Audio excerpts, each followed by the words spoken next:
দুর্নীতি মামলায় নোবেলজয়ী ডক্টর মোহাম্মদ ইউনূস অভিযুক্ত কিনা জানা যাবে আগামী 12ই জুন দুপুরে। আসামি পক্ষের আইনজীবীদের করা ডিসচার্জ আবেদনের ওপর শুনানি শেষে এ বিষয়ে আদেশের জন্য ওই দিন ঠিক করেন ঢাকার বিশেষ জজ 4 সৈয়দ আরাফাত হোসেনের আদালত।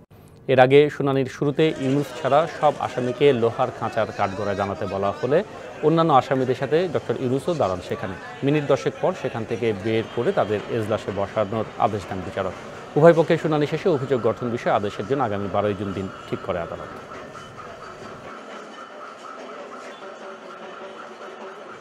কেন কারো বিরুদ্ধে মিথ্যা মামলা হবে, দুর্নীতির মামলা হবে?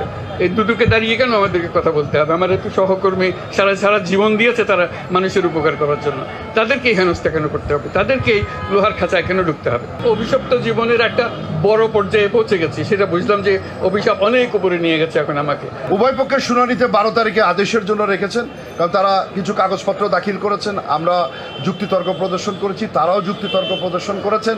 মাননীয় আদালত উভয়ের শুনানি অন্তে 12 তারিখে আদেশ প্রদান করবেন বলে জানিয়েছেন।